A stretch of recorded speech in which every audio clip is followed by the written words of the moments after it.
time for another power-packed episode of Headspace with Dr. Mike. Each week, Dr. Mike is committed to addressing real life, sometimes polarizing and controversial issues, while offering practical and informed insight. Listen in as we discuss hot topics that matter to us and the communities we live in. All right, y'all. What's up, Headspacers? How's everybody doing today? Good morning. Good morning. We are here, Headspace with Dr. Mike. I get to hang out with the ladies today. The ladies. Yes, you're outnumbered today, Mike. You're outnumbered. Yes. I gotta be careful. I gotta bring little Mike in here so he can help me out. Well, of course, you recognize Christy. Christy's sitting there looking radiant. How are you, ma'am? Thank you, darling. I'm doing pretty good. All right.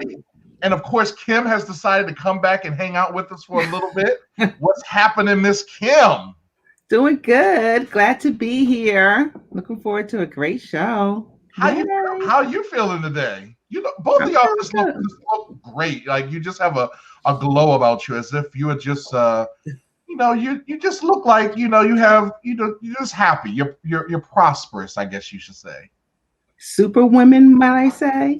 Yeah, I think so. I also think it's because you have great men behind you. I'm just saying. Yeah, I had to take my. Okay, I'll give you that. He was doing well. He was doing well. He said he gotta go bam, right? Okay. So, all right. I'm just gonna say it. I'm just gonna throw it out there. They're here. They're here. Who's here, Mike? Those of y'all who are here near the Baltimore metro area, the DMV, those that are they're here. Look. She found this creature on the sidewalk during her morning stroll today, and that is a full-grown cicada, y'all. It looks this big. That cicada has bills, yes. I'm saying that one right there, and the infestation is beginning, y'all. Just that cicada got a mortgage. Exactly. Where's his family?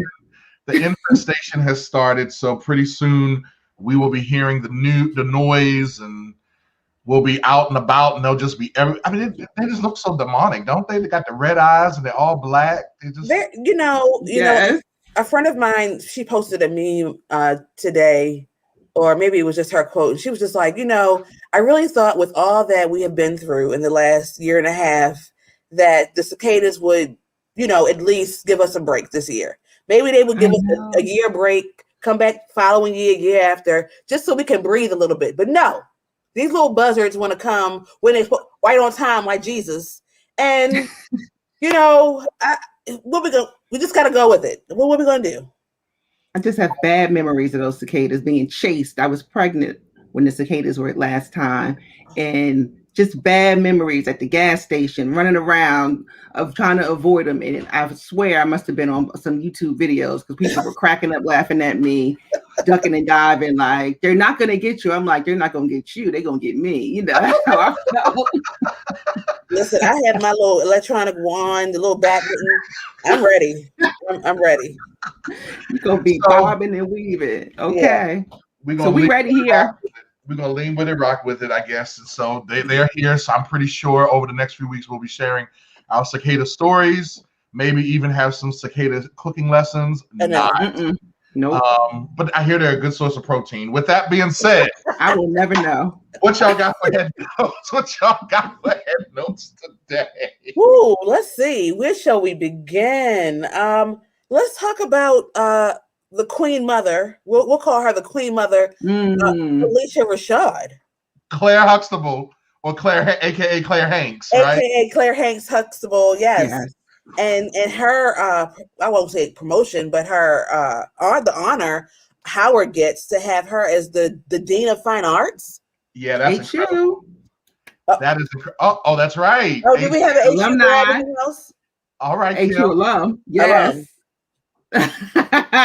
Nice. Look at this. All right, so Kim, why don't you talk about that? Like, what are your thoughts on that? Like, Phylicia Rashad named the Dean of Fine Arts at Howard University. I mean, what are your thoughts as an alum?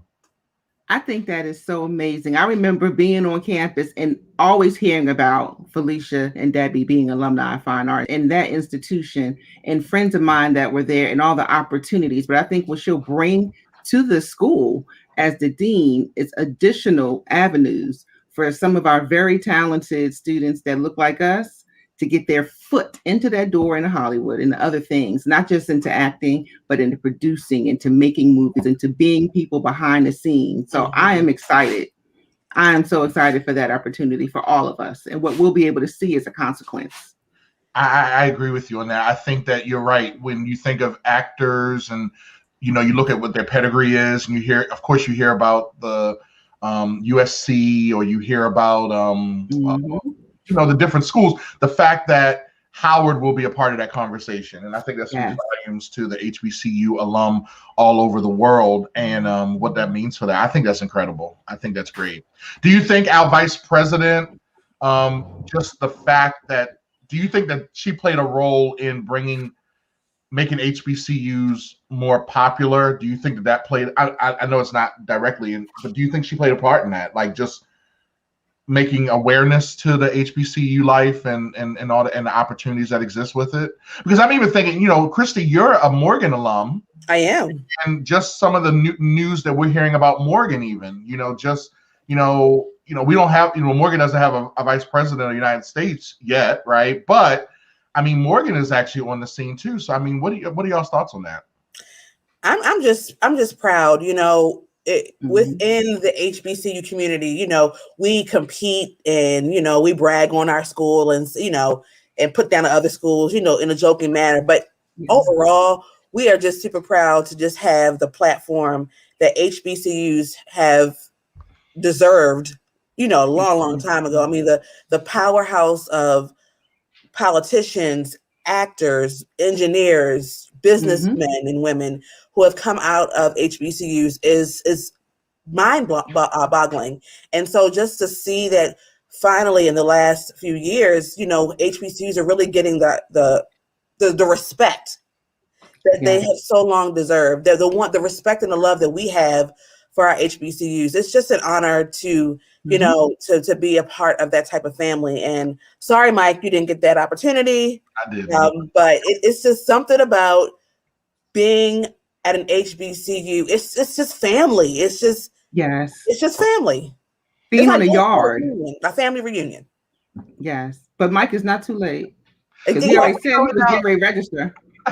Well, why? Because I need another degree, right? Sure. But listen, even though I went to a what is it called? A PWI, predominantly white institution. We were literally 5 minutes away from two HBCUs, Wilberforce and Central State. And so I did have an opportunity to kind of hang out. I had friends on both campuses. I did get to participate in some events on those different campuses. And so, yeah, you're right. It's something about it. Just anyway, it's the environment of it. And yay Howard, yay Morgan, yay all HBCUs. Congratulations, Phylicia, Rashad, and we're eager to see what you do with that program. What else y'all got for head notes? Go ahead, Kim. Well, let's talk about this gas shortages and the gas pipeline. Can you imagine? So what happened? The Colonial Pipeline was struck by hackers, and they actually, it's alleged, right, that they paid $5 million to get the gas line back on. But what were people's reaction? People were hoarding gas like it was toilet paper and water. It was unbelievable. I heard stories about people putting gas in plastic bags. I'm like, where are you going with gas in the plastic bag? And then put it in your trunk. Like they put the gas in the plastic bag in the trunk of the car. And I think there's been a couple of issues where cars have exploded. There was a lady who was in an accident and the car burst in flames, and she had these people have to be the same people that drank the hand sanitizer. They have to be. I cannot even imagine the level of ignorance that it takes to do something like that. But we saw the videos, we saw the pictures. I can't believe it. But not only is it, I mean, I know the Colonial Pipeline is a whole like storing its own, but I've heard about crab shortages. I've heard about Chick-fil-A sauce shortages. I mean, what is going on in the world if you can't get as many Chick-fil-A sauces as you want and they say my pleasure? Well, I mean, so there's a couple of things. One, this whole incident did teach me about a lot. I guess I never really thought about how gas gets to us.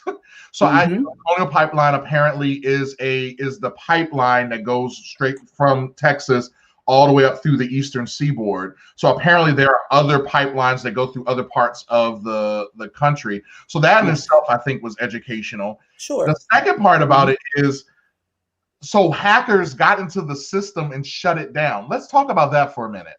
Like, a lot of times we think about warfare on the standpoint of, bombs bursting in air, giving the flag was still there. I mean, that's what we think about with warfare. But the fact is that people on a keyboard can actually paralyze us. I mean, gas has risen like $1 in some places. Scary. It's scary. Like, just and they say turn it back on, and so it's going to take a couple of days for things to normalize again. But I mean, can we talk about that for a minute? Like, what in the world? So they're a group of software suppliers, allegedly, DarkSide.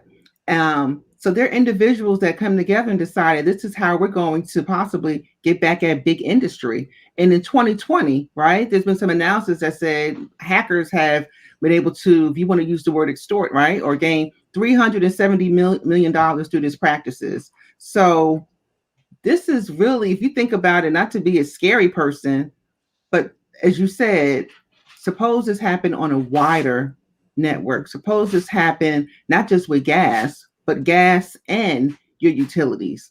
So I don't know how we're going to hoard utilities, right? But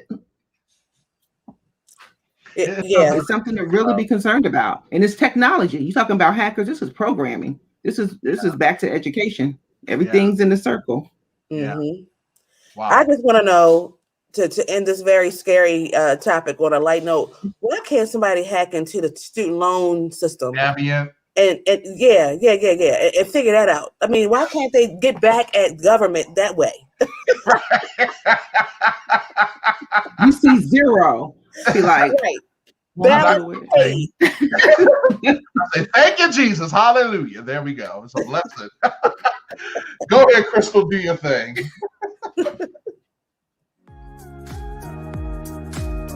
2020 gave birth to a lot of endeavors. Here in 2021, everyone has had to get in touch with their inner producer. Our man Garrett Brace is one of those guys you need on your team. We at Headspace with Dr. Mike are clients of his, as he ensures all of our audio files are crisp, clean, and cool. If you have any audio, video, and even lighting needs, hit him up at G Walt Services on Instagram. Remember, G Walt Services, servicing all your audio, video, and lighting needs. Just talking about that with the Navient, the perspective, right? It's the idea, when you mess up our gas prices. Ooh, but if you can fix our student loans, man, that actually can be that could be a blessing, right? And that kind of lends itself to today's Heads Up. Over the last few weeks, I've been dealing with different powers of, right? We talked about being intentional, and we talked about the power of rest and the power of flexibility, the power of consistency. Well, today I want us to explore the power of perspective. The power of perspective. You know that we're on our 30 and 60 challenge. By the way, drum roll, please. I am down since we started April 19th. I am down 22 pounds, everybody. Woo! Yes, Mike. All right, now tank top. You can actually see my neck, y'all. You can see it. My neck. You are doing a thing. Congratulations. And so, it's funny because a person, as big as I am, you see things, and right now we're excited because context. Like, Mike is in the process of losing weight. But if somebody didn't know me and they saw me on the street, they would still say, man, you're gargantuan and you're not doing anything about your weight. That's perspective, right? And a lot of times when we're walking through our lives, we have to recognize that we're constantly facing a battle of perspective. And to be honest with you, perspective really can be a game changer if you pay attention to it and you apply it when necessary. Great point. I think we've all been in psychology class, right? Remember psychology, and there's this, the infamous psychology illustration is a glass of water, right? But it's filled up halfway, filled up halfway. Is it half what? Empty, or is it half full, right? And the idea is that there's no real right or wrong answer. There is something about the psychology behind, if your automatic default switch is to go to half empty or to half full, and we'll talk about that in a few moments. But at the end of the day, both of those answers are correct. Like the glass is half empty or it's half full, but how do you view it? And again, it's all a matter of perspective, right? And I think when you look at the psychology of it, they tend to say that a person that will view it first and see it as half empty, they tend to be a little more pessimistic. Whereas a person that looks at it as half full, they tend to be a little more optimistic. But the idea here is that is a great example of how perspective, when placed in a certain context, can work for us or can work against us. One of the things I recognize too is that there are many different areas that perspective can actually have on our lives. The first area is that it can determine our outlook. Again, like I said, is something positive or is it negative? And it determines how I proceed, right? If my perspective is, you know what, I am doing things, go back to my weight loss, I'm doing things to be actively engaged in my weight loss journey, then that's a positive perspective because that's what I'm doing. But if you don't know that I'm working on it, your perspective may be something different, right? And that's an outlook on how we proceed with things, If I don't understand the perspective or the point of view of something, therefore, what you will have to recognize is how will I proceed through to the next situation. So it determines my outlook. Here's the second thing. It determines my opportunity. What are the next steps I'm going to take, right? What are the next things that I'm going to do? What is it that I'm going to do as a result of the perspective, the way I'm looking at things? Maybe I need to change the angles by which I view something. For instance, remember, see this picture right here? When you look at this picture, there's pictures of two different things there. When I first look at it, I've looked at this many times. I actually use this as an illustration in class. The first thing you see is there's an older woman, right? You kind of see the big part of her chin. You see her bigger nose. She has something over her head. It's more white-haired. She has crinkly eyes. But then someone else, when they first look at it, they may see a younger woman who's turned away, and you see the contour of her neck and her ears and the little tip of her nose.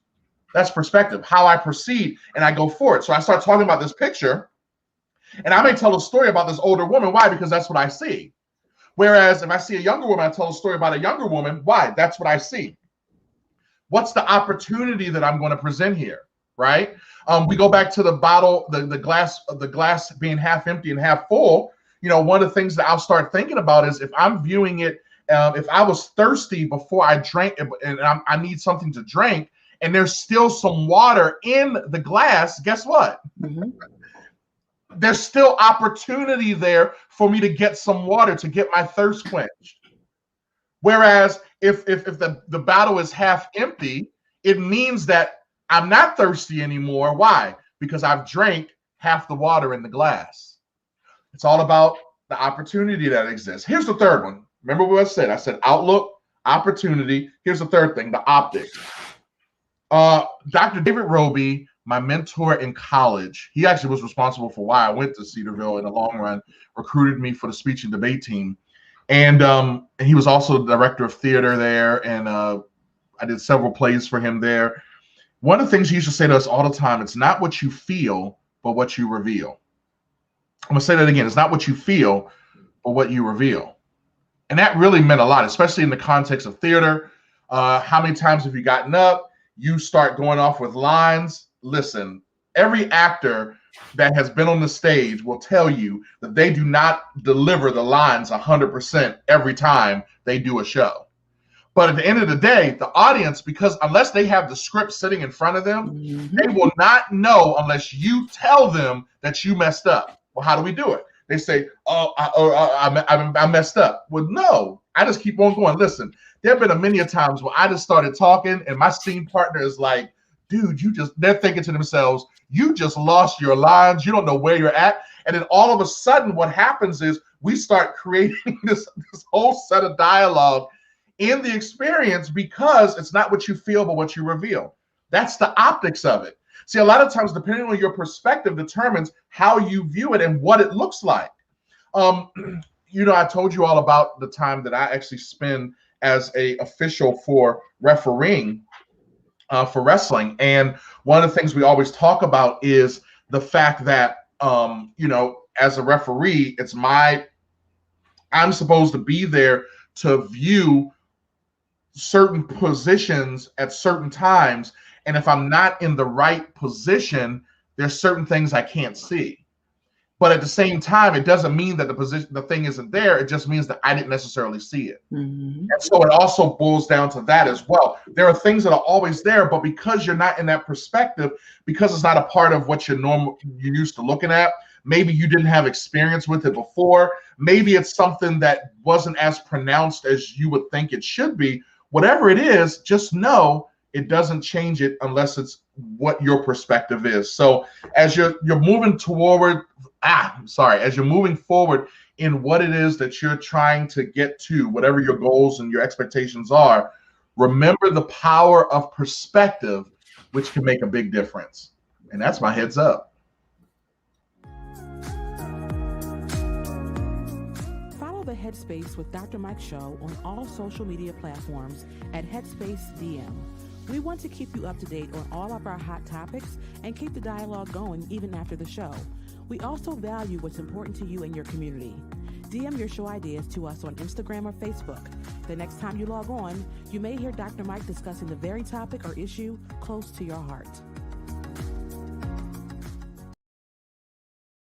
Whew, all right. So we actually had a friend, Michelle Purple Bling, said she was replying back to what we were talking about a little earlier in regards to the hacking. She said it's a lucrative criminal industry with repercussions. I would have been able to add additional insight on cybercrimes, but I chimed in as the time was ended. Yes, Michelle, we definitely will. We may have to get you in so you can kind of talk to us a little bit more about that, because Michelle does do great work when it comes to understanding cyber crime and that sort of thing.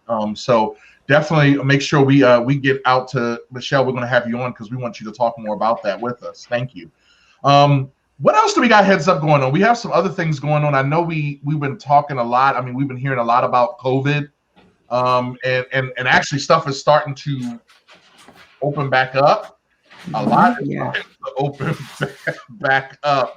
I know here in Maryland, it was just announced that there are no capacity limits in indoor spaces anymore. And if you are fully vaccinated, there's no mask mandate for you.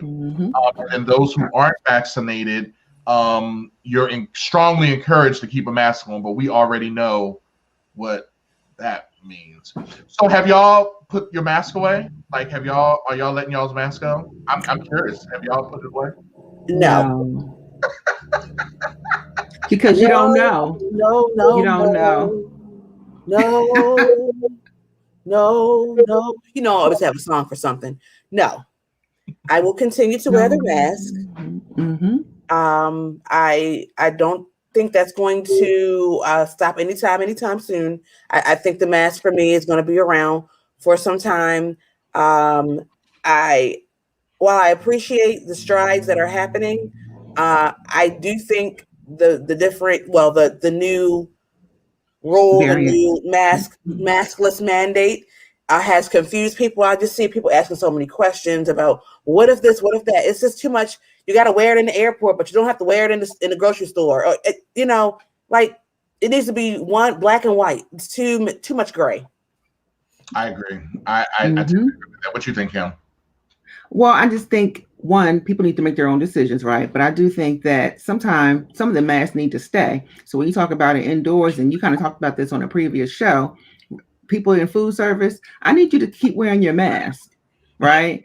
I need that to be a forever thing. Yeah. So I'm gonna support you in that. And how am I support you? I'm gonna have my mask on, right? So it's different. I just think that for right now, I mean, if you're outside and you're in your backyard and that's a whole different thing. But I think if you're out in public and with the different variants and the breakthroughs, why not give it a minute, right? So you can, like you said, Christy, there's a whole lot of confusing information. And who's fully vaccinated? Right. Am I? Are you? I mean, it's no sticker. Still don't know. You get tattooed. It's no tattoo that comes with it, right? So how do you even know? Right. I also think there's a lot of confusion about the vaccine. I think people know, I know a lot of people have confused the vaccine for a cure. Mm-hmm. And they're talking about these New York Yankees who were previously they were vaccinated, and some of them had COVID before, and they tested positive again. And what I need people to understand is that the vaccine does not keep you from getting COVID. It does not keep you from getting it. There have been studies and there's proof that you may not get it as severe, that you will not die from it because of the complications of it. But it's just like the flu, right? Mm-hmm. We've gotten vaccinated for the flu year after year after year, and sometimes we still get the flu, but it doesn't take us out like it would maybe if we hadn't been vaccinated. So I think that people need to be clear about that, because they're like a lot of people non-vaccinated, people who don't believe in vaccinations, which is your decision, your choice. I'm not judging, but a lot of them are saying, what are they really giving us? Well, let's talk about what the vaccine is supposed to really do. So, I just think we need to be well educated and researched in all these things before we make decisions, or as we make decisions. I find it fascinating, all that you're saying. I do. I think that there's a bigger conversation here that we as Americans, and I think I can say this, are impatient. I think that what we've seen through this whole process, that we do not like to be told what to do. We're impatient. And, I think about our Asian brothers and sisters. I've flown internationally, and I've seen how they were wearing masks even before it was a thing. Like, I used to kind of laugh, like, why are they wearing a mask? Like, but guess what? I'm just saying there's something to it. And they're already talking about how the flu is at an all-time low. Mm-hmm. And, I think that there's something to it. I personally think that, wearing a mask should be more normalized. I believe it's going to be here to stay for a lot of us. And like you all, I am going to be wearing my mask, but at the same token, I am fully vaccinated. And so, Shavella, Mike, and I actually went to a restaurant last night for the first time in months. We actually at a restaurant last night, and it was great. Like, it was actually great. I'm not even going to lie. Like, it was great. Like, we wanted to go for a little ride because we got a whip. And, we wanted to go for a little ride. And so we actually went and we're like, let's go get something to eat somewhere and actually sit there. And we felt really comfortable. And I don't know. I'm excited that we're starting to see glimpses of normalcy as we go into the summer. But at the same time, I'm nervous because I don't, can I be honest with y'all? I don't trust people. Like, I don't trust them all to do the right thing. So there's that anyway. Yeah. Is that though that a lot of we were talking about the mask, and that's just one piece of it, but a lot of the government, states and the federal government made a lot of provisions for the pandemic. For instance, there's been a moratorium on evictions through the CDC. Actually, I think it ends at the end of June. I know that many credit card companies and mortgage lenders were very flexible with payment arrangements and even with extensions because of the pandemic. And another area is unemployment benefits, and that's actually causing a problem. Kim, what do you got for us on that? Because I know you were talking about that. So there were 16 states that are basically governors' states are saying that they're not going to go after the funds. They want to end the $300 a week unemployment supplement because they're saying that businesses can't find people to employ, right? There's a shortage of employees. So we want to hire people. We have openings. And I know, and Mike, we talked about this. We've seen at some grocery stores that there are $500 hiring bonuses. And right now, McDonald's, for all of their corporate sponsored stores, they have over 36,000 employees. They're giving all of them a 10% raise to combat employee shortages. So I think it's twofold. It's not just one or the other, but I think when you think about some of the people who were really impacted by a lot of the closures, right? When businesses shut down, they may have been lower wage earners. So if you think about a lower wage earner and now they're getting unemployment plus an additional $300, it may really have been more money than they were earning when they were working. And it doesn't, take away from that their wage was fair or not. It's just to me, it's just a is. So if you look at the dollars and cents, I understand. However, this has been a year, and I know that this is what I know. It's not what I think, that there have been some opportunities for people to come out of some of those lower wage jobs. Some of the local community colleges have offered free classes. So that's not for everybody, but it can be for some people. So then now, as you look at these jobs that are hiring, maybe if I was a whatever level worker, now I can look at these other positions that could be available. So I think you have to look at it not just one way, because there will be people that will still need to do, every job is important. Perspective, right? It's no job that's not important. I like to go out and eat. Like, as you said it, Christy, I like chicken nuggets, right? So I need somebody to be at Chick-fil-A getting that together. And there's no shame in that, right? I worked in fast food before. It's no shame in any job because you are supporting yourself, you're making money, you're helping the economy. But what else can you do? Well, Sandra Toole said people don't want to return to work because if a person is eligible for $430 a week plus $300 is more than they make if they're working. Like, that's what you were saying, Kim. That's what you were saying. And I think that there's something to it. I think that we got a couple things. What are you going to say about it, Christy? Because I don't want to cut you off. Oh, no. I'm on the amen train. I think there has to be a balance between the two. Like, I think so many people are on one side or the other, debating, well, they should pay more or they shouldn't remove the benefits. There are going to be people who are going to take advantage of the system, and so that has to be combated. And the lower paid salaries have to be combated as well. And I think that both sides need to come to an agreement where, okay, if this is what we're willing to pay them, in unemployment, we need to look at what we're paying these hourly workers and adjust that accordingly so they will want to go out and work. So there has to be a meeting in the middle. I think we all have had those fast food. I've worked at McDonald's for years and years when I was in high school and like the first year of college. And so, I've done that. I've been there and, I appreciated that job, that hard work. And it was a launch pad, for me to my work ethic was established there. So it's certainly something to say. And like you said, I want my fries, I want my nuggets. And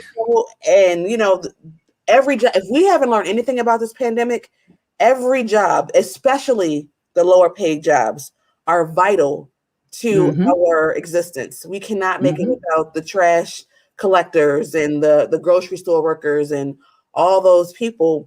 So we've got to start respecting their duties and pay them what they're worth. Well, and I love that you said that. And I mean, we have you're right. There's a couple things going on. First of all, we have the governors in different states. What was it, Kim? 16, you said? 16, yes. We're no longer going to continue with the federal subsidy, right?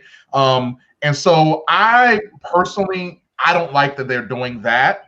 I think that I get it that they're trying to protect the business owners, but I do feel that at the end of the day, you're still denying people something that they were granted because of the fact that they are citizens of this country. At the same token, here's what I think.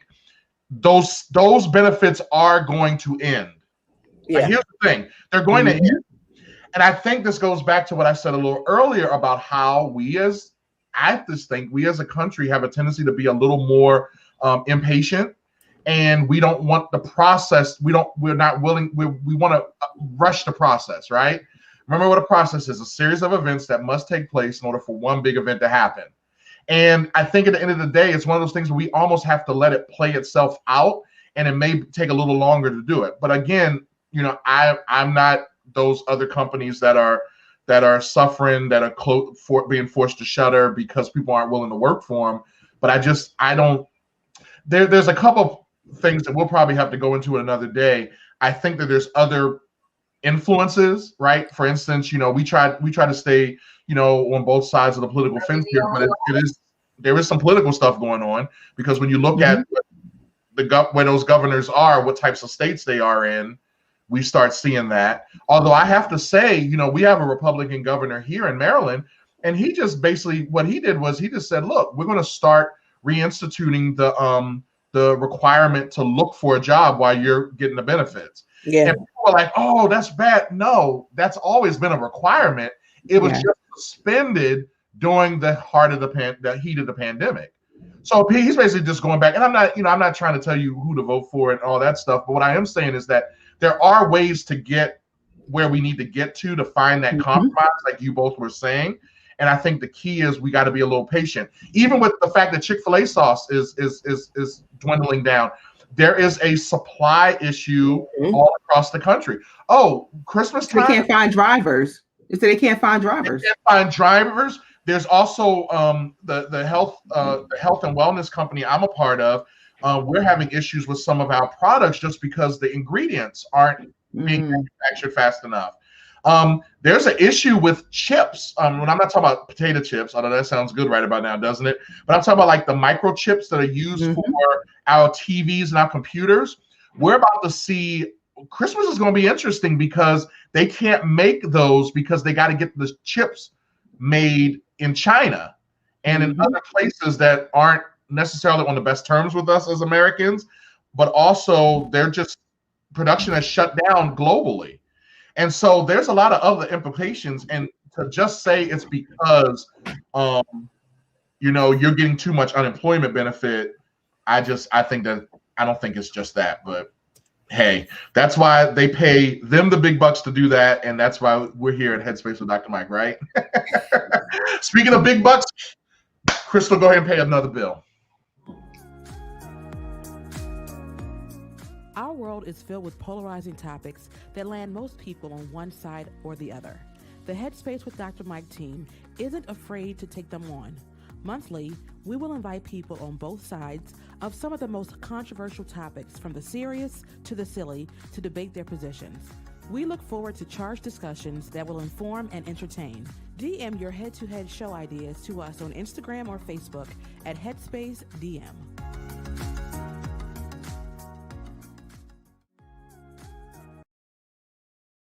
You all are sending us what you want to do for head-to-heads, because we need you to let us know, because head-to-heads has been a lot of fun. I don't know about y'all, but I have been enjoying our head-to-head time. So we definitely appreciate all your suggestions for that. So even those of you who are listening in via the podcast, make sure you send us some information about head-to-heads, what some things you want us to battle. And if you may want to participate in it, by all means, feel free to do that. So anyway, with that being said, I am excited about our next guest today.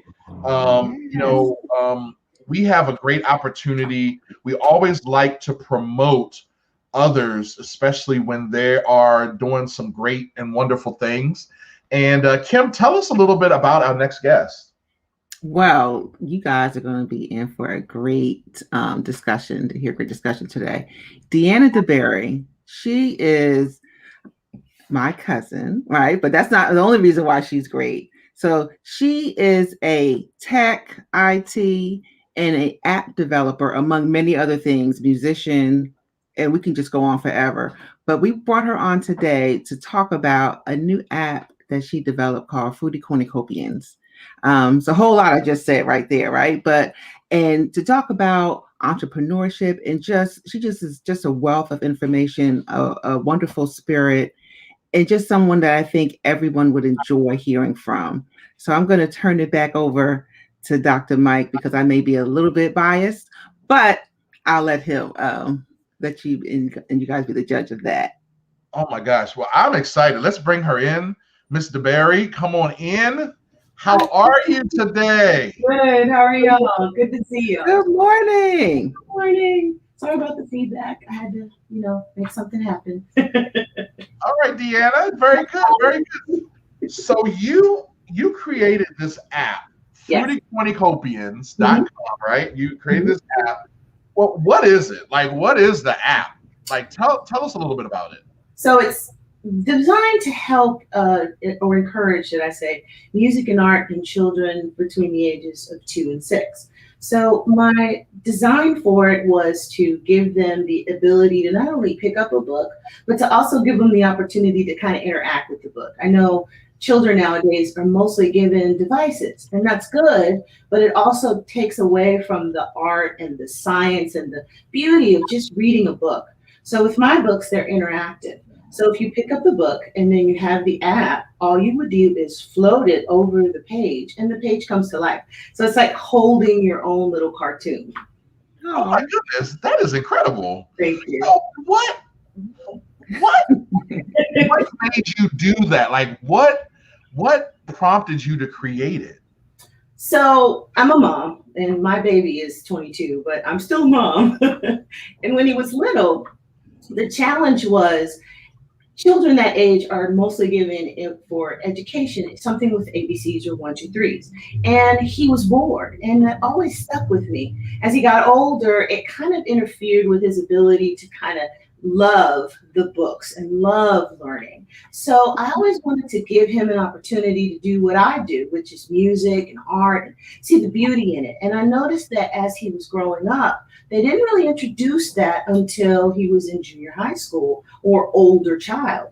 And as I got older and I thought about it, I thought when I was little, it was the same thing. And I thought, wouldn't it be great if when I was 3, I had something like Sesame Street that also gave me music and art, and not even to teach me how, but to show me that I had a tribe out there, that there were other kids that liked what I liked. And I thought, why not?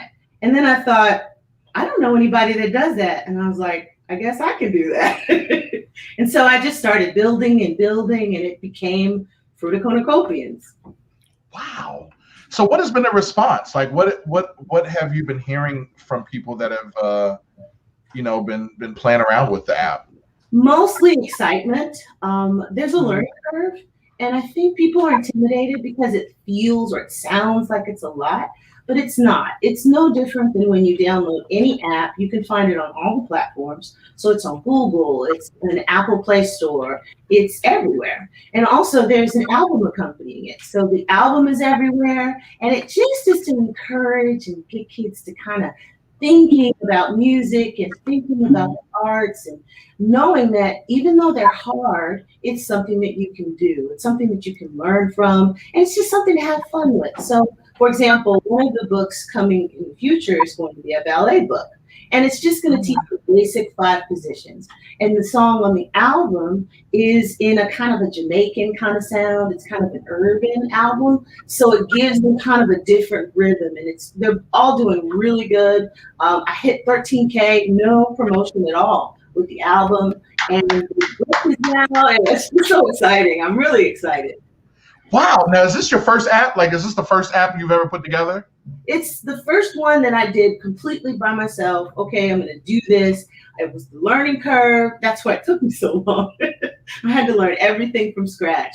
And yes, it is. And so because of that, I get a lot of people that are interested, like, wow, can you do that for me? Or how did you do that? And so I end up teaching, or at least coaching, to people to get to the point where they can do their own thing with their apps and develop.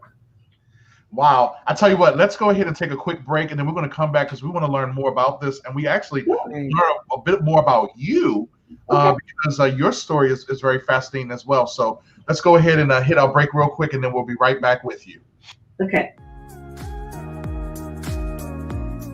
Focused on photo, versed in video, For Any Media brings visions to life, from headshots to family shoots, casual candids to structured scenes.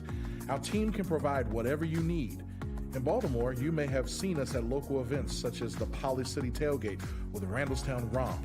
You can find us on all social media platforms at the number 4 Any Media. For any media, for anything, contact us so we can create. So you developed this app, Fruit of Cornucopians. You talk about you had a learning curve. Are you working on another one now? Like, did the bug bite you? Did the bug say, all right, you got this one under your, what's next for you when it comes to the apps? Uh-oh. Deanna? I think we lost Deanna. While Deanna's getting herself situated, Kim, so this is fascinating. Like this whole idea of a person who, your cousin, right? Entrepreneur, and all that stuff. What are your thoughts on it? So my thoughts about having the ability to merge early learning and music, and then being able to add the aspects of ballet as a person like me. I'm thinking, I was so excited, classically trained ballerina, right, for over 10 years, and we never had urban music. So to open up such a beautiful art, right, to children and music that may be more familiar to them, I know I'm excited about that opportunity for young people. I love it. I think that's great.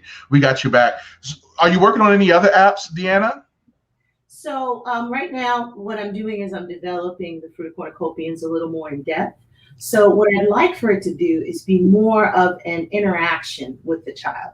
So if you open the book right now, like I said, it's more like a cartoon. But what I wanted to do is be more of a 3D interaction. So like Kim was saying with the dance, when I open the book app, what I want to do is actually show the 5 positions, but with the character doing it. So the child feels like more interactive with the book, and it gives them the opportunity to actually see how it's done. I think that's important because, I mean, I look at my son and the games that he plays on his computer. You know, the days of just sitting down with a joystick and playing are over. They're active. You know, you have the virtual reality and that sort of thing. So I think anything that you can do to immerse them into experience is pretty awesome. So that's incredible. So tell us about a lesson that you've learned creating and launching a new app on multiple platforms. Like, what's one lesson that you would say that you actually gleaned from that experience? I think my biggest experience of learning has been not to be afraid to learn. Whenever you experience anything new, I think the biggest challenge for a lot of people is they think about the end of the road and not really taking into account that each step is its own challenge and its own specialness. And one of the things that I think it's kind of changed me and molded me in a lot of ways in this whole journey is it doesn't have to happen tomorrow. It's okay if it doesn't. And it's okay if you don't give up. You know what I mean? So I think that's my biggest lesson. Just never be afraid to learn and never give up. You really cannot give up on your dreams because you never know when it's going to happen for you. One day you're like, I can't do this. This isn't working. The next day it's all working and everyone's calling you and you end up on the Dr. Mike show. I love it. I think that's great. You know, I think that's something that a lot of people need to hear and need to be encouraged by, to be able to see, you know, there's these dreams that they've had. Yeah. I know for me, there were dreams that I had. Kim, I know Kim has some dreams that she has. Right. And there are times where you just feel like I'm never going to hit that. Was there ever a moment where you felt like that? Was there ever a moment where you felt like, maybe I'm just being a little too unrealistic? Absolutely. I mean, come on, I'm a Black woman in America, and I have an app and a book and music. I mean, name a time where I didn't believe it. It just became something that was just like, you know what? It doesn't matter. It doesn't matter what other people think. It doesn't matter what other people see. It doesn't matter what other people interpret it. You hear no more than you hear yes, but you only need one yes. So I just kind of go with that as my theme song, so to speak. And if you don't stand for something, you fall for anything. So the way people see you, in my opinion, has always been them reflecting what's going on for them. So when people tell you you can't, what they're saying is that they can. And then by seeing you do, you make them uncomfortable a lot of times, because now they have to sit with the fact that they didn't work on their dream. You can't, in other words, let other people's thought processes and their no's be your no's. You have to have your own yes in you that says, yeah, I can do this. I'm going to do this. And you just stay to your. See what I'm talking about? Oh, go ahead, Kim. Go ahead. I said, you see what I'm talking about? That's why people need to hear this. Yes. Yeah, I think what you talk about that, talk to us more about that. Like the need, you have these no's that come up, those things that, you spoke on the fact that you're a Black woman in America. Let's face it, you're in a field that's not really driven by Black women, right? So I'm sure you heard a lot of that. Yeah. What do you say to the little girl, the Black and brown girl, right, that is trying to figure out, is this something that I can do? What do you say to them? Have that conversation with them. If I could talk to myself at that age, when I was young, what usually drove me was everyone kind of already assigns you a place in the world. You're a Black woman, you're a woman that, if you're poor, you're in a small town. I was born in a small town in Texas, and you can't do these things. So here's where we're going to put you, and this is where you stay. I was blessed in that I have a mother that told me you can do whatever you want. And I was stupid enough to believe her. So you have to believe her for yourself. She motivates me and tells me constantly in my head and in person, like, you can do whatever you want. You just have to move with the thought process that you've already accomplished it. See yourself as whatever it is that you want to be, and just move in steps towards that. One step, baby steps. It doesn't have to be big steps. It doesn't have to be that end product. It just needs to be one thing today, this hour, this 5 hours. It's about not believing in the big picture even. It's about believing in this moment. Well, what can I do right now, this minute, that will move towards that big dream that I want? And that's just how everything is done. I didn't start this journey being successful. I started this journey when I dropped out of college. I had to run because I had bills and move to another city. I've had the gambit of bad things happen to me. But you're not defined by what happens to you. You're defined by what you see yourself as how you interpret your life. So for me, if I could tell anybody anything, don't listen to what other people say. Don't even listen to your own head. Just move within the thought process of, I am that thing that I want to be. And then just do that one thing. And it will happen. I guarantee it will happen. And even if it doesn't happen the way you originally thought, you move into that good space of where that next move is. And then if that's not working, you move into that good space of that next thing. And it's just one step after another, one step after another. The next thing you do, the next thing you know, you wake up and you're where you wanted to be the whole time. Wow, that's good stuff. That is good stuff right there. My goodness, that is good stuff. Well, with that being said, how can people find you? Like, how can they locate you on social media or reach out to you and check out what you're doing? I'm on most all social platforms. On Facebook, I'm Deanna Marie. On Instagram, I'm Complex Lady because I'm complicated. And then there's Fruity Cornucopians everywhere. So you can find Fruity Cornucopians on Amazon for the book. You can find the music on all music platforms. I mean, I'm everywhere. You can find my app on Google and on the Apple Store. So, just look me up and follow me on Instagram, Complex Lady, or Fruity Cornucopians. Very good. We're going to be doing, Kim doesn't know this yet, but we're going to be doing a series on STEM, and especially for our young folk. And we hope to invite you back so that you can offer some insight on that. And so hopefully you'll be willing and able to come on back. And it was good talking with you today. Yeah, it was good talking to you guys too. Thank you for having me. You're welcome. Thank you. Deanna DeBerry, fruiticornucopians.com. Go ahead and get it. Get it. Yes. Bye. Headspace with Dr. Mike show on all social media platforms at Headspace DM. We want to keep you up to date on all of our hot topics and keep the dialogue going even after the show. We also value what's important to you and your community. DM your show ideas to us on Instagram or Facebook. The next time you log on, you may hear Dr. Mike discussing the very topic or issue close to your heart. Well, what a great show we had. And thank you so much, Deanna, for joining us today. Kim, it was great having you in the hot seat as well today. And great being here. Yeah, we'll definitely have to have you back out. By the way, everybody needs to know that Kim is our Chief Operating Officer. So she kind of keeps us in check here at Headspace Media. And so we appreciate all that she does for us. And glad to be of service. I wish you all of God's many blessings. He has been awesome to all of us, and I wish you all the best. Hopefully the weather is nice like it is here in Baltimore today. Go out and do something in the air, the clean air, before the cicadas take over. Who is able to do exceedingly abundantly above all that we could ever ask or think. Everybody, take care. Everybody's filling their head with something. The question is, what are you filling your headspace with?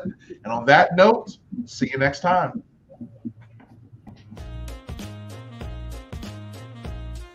Thanks for tuning in to Headspace with Dr. Mike. We hope you enjoyed the show. Be sure to follow us on social media at Headspace DM to continue the dialogue with other Headspacers regarding today's show. Everyone is filling their headspace with something. The question is, what are you filling yours with? Tune in next week.